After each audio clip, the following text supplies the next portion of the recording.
God Bless the Child, quarto episódio da terceira temporada de The Handmaid's Tale. Estamos aqui para analisar.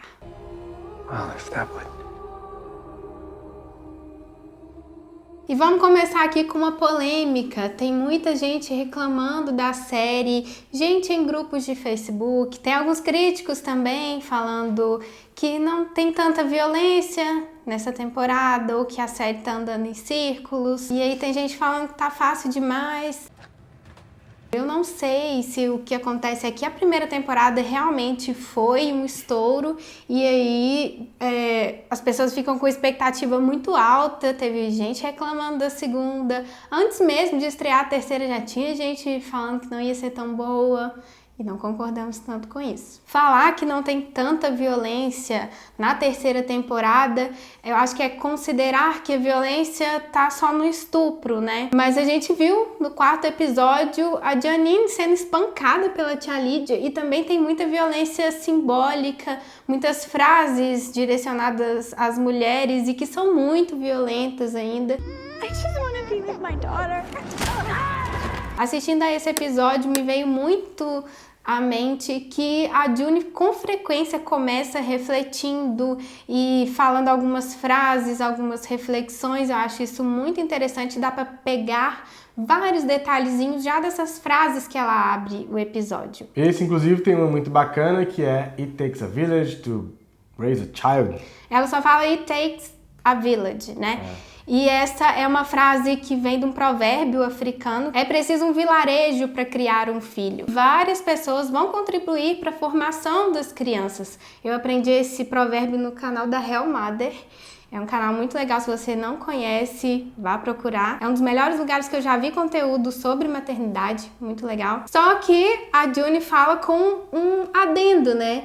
It takes a village e metralhadoras também, né? Pra cercar tudo que envolve essas crianças que vão crescer em Gilead. Essa reflexão da June acontece porque elas estão indo para uma nova cerimônia que a gente é apresentado neste quarto episódio, que é a dedicação, que é uma espécie de batismo coletivo daquelas crianças. Como é muito difícil nascer uma criança em Gilead, nascer um bebê, eles meio que, pelo que deu a entender, juntam a galera para batizar todo mundo junto, e aí faz um grande estardalhaço, tem todos os rituais também, e aí a galera senta as aias de um lado, as esposas do outro, e é mais um desses rituais meio bizarros, né? Aliás, o batismo é um ritual muito bizarro, porque se a gente for pensar bem, ele tá simplesmente subjugando a criança desde cedo, né? Então, os pais decidem que ela vai ser batizada, né? Essa criança vai ser batizada sob os preceitos cristãos ou da religião que for. Não sei como é que funciona o batismo em outras religiões, mas sei do catolicismo, porque eu fui batizado, crismei inclusive também. Só que assim, é uma criança que não tem nenhuma consciência do que tá rolando, né? Então,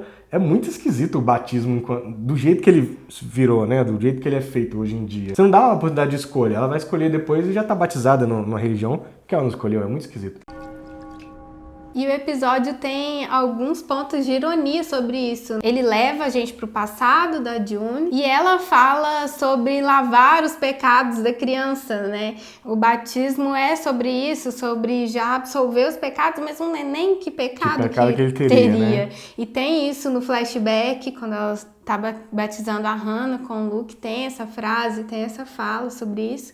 E eu acredito que seja muito uma questão de perpetuar essa religião. Quando você batiza uma criança, para ela continuar nesses preceitos, né? E em Gilead isso faz muito sentido. Eu estava pensando muito sobre criar as crianças naquele regime. Elas não conheceram outro tipo de comportamento, outra sociedade com mais liberdade. É uma conexão muito forte com a religião como a gente conhece nos dias de hoje e um pouco que a gente conhece do passado, mas faz todo sentido para aquela sociedade batizar uma criança e criá-la nesses moldes, nessa engrenagem que é a religião, que se mistura ali com o Estado, que se mistura com tudo. E eu me lembrei de um versículo, Handmaid's Tale podia ter usado esse versículo, que é: ensina a criança o caminho que ela deve andar e quando for velho ela não se desviará dele. É um provérbio, isso que eu aprendi na igreja também. Isso me lembrou também aquela música: abençoa, Senhor, as famílias, amém. Eu achei que ia rolar algo desse tipo no episódio. Mas no final tem uma musiquinha. Mas aquela música é muito legal.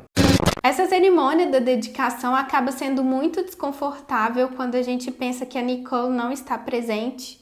e fica um vazio, tanto dessa bebê que falta, quanto da Serena que não foi. E eu acho super compreensível a Serena não ter ido, porque o jeito que ela tá sofrendo, né, de não ter mais a filha dela lá. Filha. E o objetivo dela parece ser todo esse, né, recuperar a filha. A gente ainda tá um pouco perdido nesse sentido. Tem mais um aspecto que é interessante de já observar na igreja, e depois a gente vê um pouco do desdobramento na festa dos Putnam, que é a Aya que acredita no sistema de Gilead. A gente já tá acompanhando que ela é a parceira da June, já tem algumas frasezinhas que ela solta, porque a gente tem que obedecer, não sei o que, nananã. E aí a gente descobre que ela já teve 3 filhos, né? O filhinho dela tá lá no batismo, e ela também é um pouco uma incógnita, assim, apesar no primeiro momento ela ser super crente a Gilead. Eu acho que ela não acredita tanto, eu acho que ela se engana, ela fala, beleza, é isso que tem pra hoje. Inclusive ela até dá uma frase nesse sentido, né? É isso que você ganha quando você descumpre as regras, que é quando a Janine é espancada. Porque no momento que tá sendo batizada, a cara que ela faz, ela tem uma expressão, quando ela tá vendo o filho dela sendo batizado no colo da esposa, né, pra quem ela engravidou, e a expressão dela é de muita dor, assim, uma expressão muito triste, de pessoa que tá sofrendo mesmo. No fundo, ela sabe que aquilo é completamente abjeto, mas é tipo, vou me conformar porque eu não vejo saída. E é interessante ter esse contraponto, né, de alguém que não está facilmente aderindo à revolução, porque é realmente o que acontece. Algumas pessoas têm esse comportamento mais conformado em nome de não sofrer consequências. Nesse episódio a gente vê um enfraquecimento da tia Lídia, né? Estamos começando a ver muitos pontos de decadência, de muitos pontos fracos da tia Lídia. Ela já começa naquele carrinho, né? Ela não tá conseguindo andar. Primeiro ela tava na bengala, agora ela tá naquele carrinho assim. Pra longa distância, eu imagino que ela não dá nem pra acompanhar, né? Sim.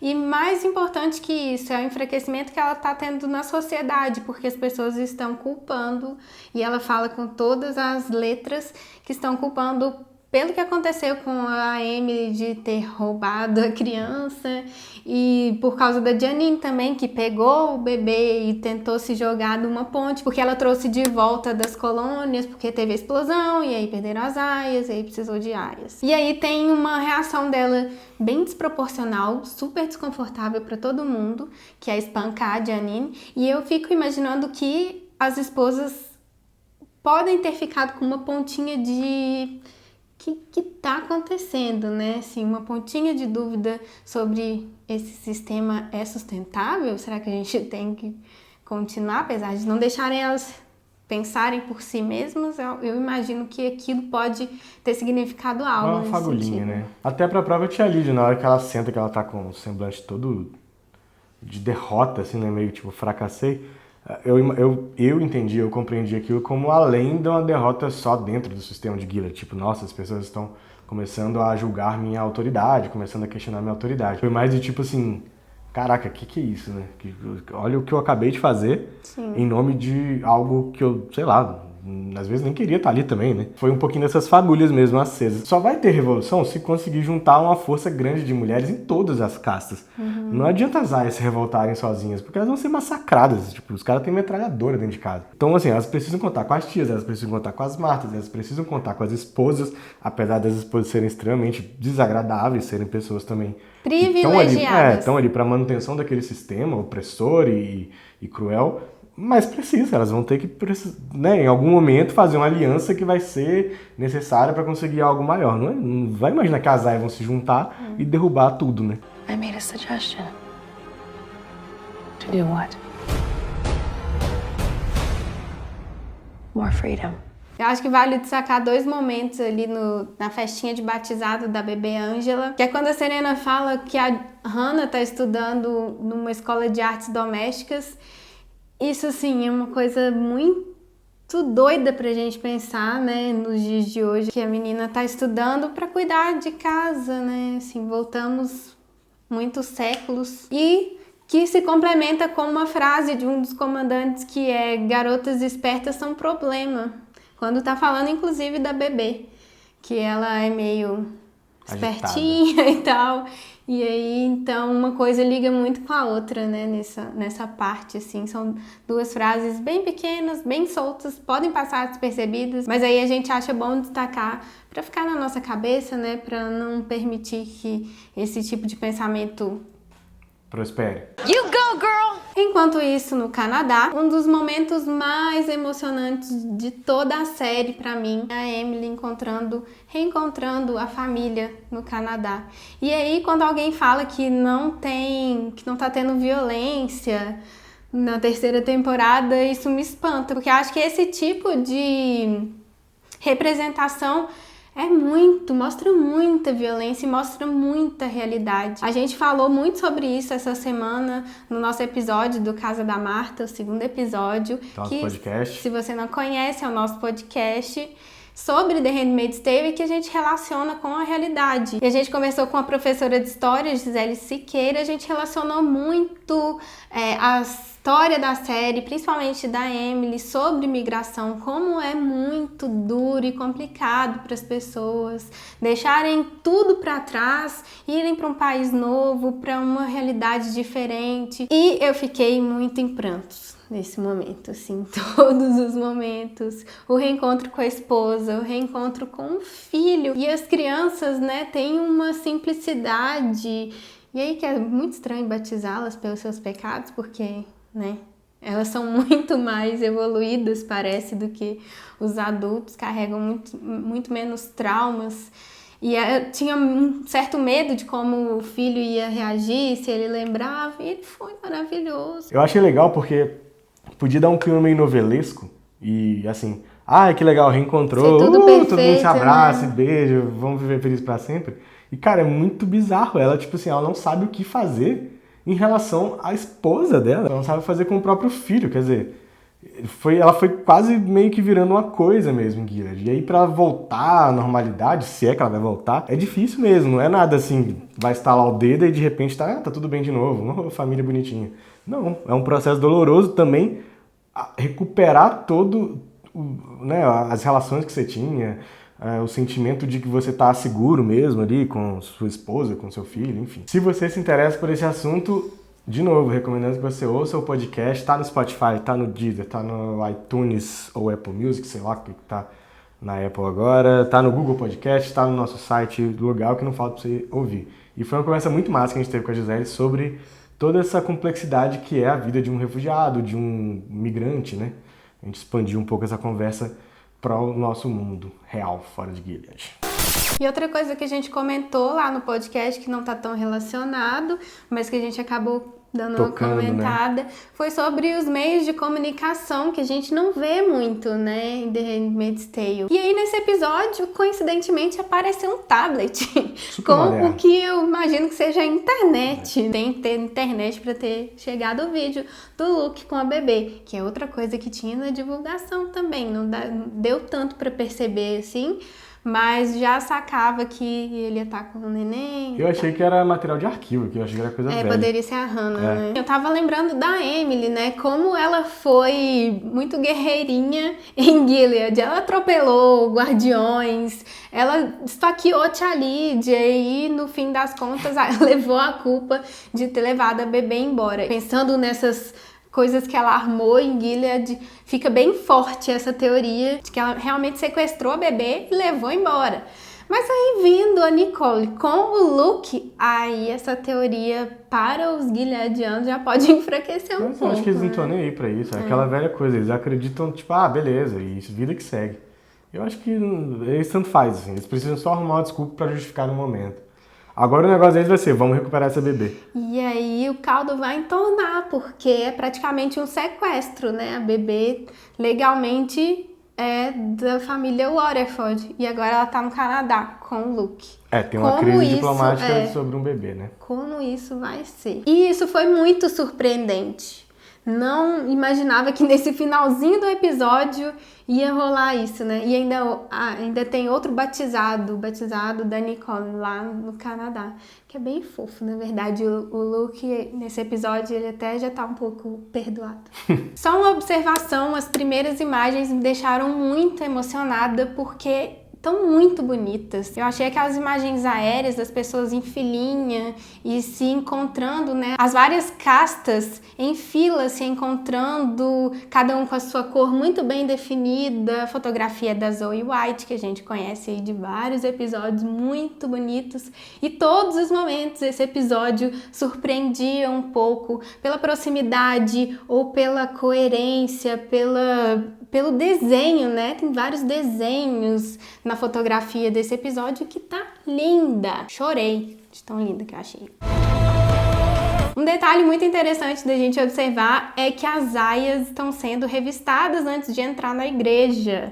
Isso é um detalhe muito pequeno, mas já significa o que está acontecendo em Gilead, que eles têm consciência da revolução depois de terem explodido o Centro Vermelho. Acho que é bom revistar as aias mesmo antes de entrar em grandes espaços que tem pessoas muito importantes. A promo do 5º episódio já deu um pouco do caminho das pedras do que vai rolar, com a Serena discutindo com a June uma espécie de troca, né? Uma espécie não, uma troca, né? If I do this, what do I get? What do you want? E vai ser a primeira vez que a June vai conversar, né? Aparentemente vai ser a primeira vez que a June vai conversar com o Luke, depois deles terem se separado. Só que assim, não faz muito sentido a Serena querer recuperar e trazer a Nicole pra Gilead de volta, sendo que ela deixou a Nicole embora. Será que ela se arrependeu? Ou será que ela vai pro Canadá e vai ficar lá? Porque na promo dá a entender que ela tá indo pro Canadá, hein? Nicole is gonna know exactly where she came from. Acabou a nossa análise do 4º episódio, God Bless the Child, Deus abençoe essa criança maravilhosa. Se você gostou do vídeo, ajuda a gente, compartilha ele com os amigos que curtem a série, mostra pro papai, mostra pra mamãe, mostra na escola. Gostei disso não, mostra pro papai, pra mamãe. Ai, ai. Espalha essa palavra, a gente adora fazer esses vídeos de Handmaids, é muito da hora porque é uma série que faz a gente pensar, faz a gente refletir e a gente gosta muito disso aqui no Mexido. A gente faz esses vídeos com muita dedicação, com muito gosto e isso reflete no nosso canal, né, dos vídeos que a gente tem mais visualização. Então se você gostou, deixa o like, comenta aqui sobre o episódio que isso ajuda a gente demais. Pode parecer muito pouco, pode ser uma ação muito pequena que vai nos ajudar demais. Fala as teorias de vocês aí, teve umas teorias dos outros pra trás aí muito doido, de que o Loris pudesse ser o pai da June. Eu achei muito da hora, achei muito louco mesmo. E de que talvez o Nick não seja o pai da Nicole também, umas teorias muito doidas, mas aqui faz sentido, então sim, a gente gosta de ouvir isso também, né? De ler, na verdade. Então deixa aqui suas teorias também. É isso, até o próximo vídeo. Tchau e benção. Tchau. É porque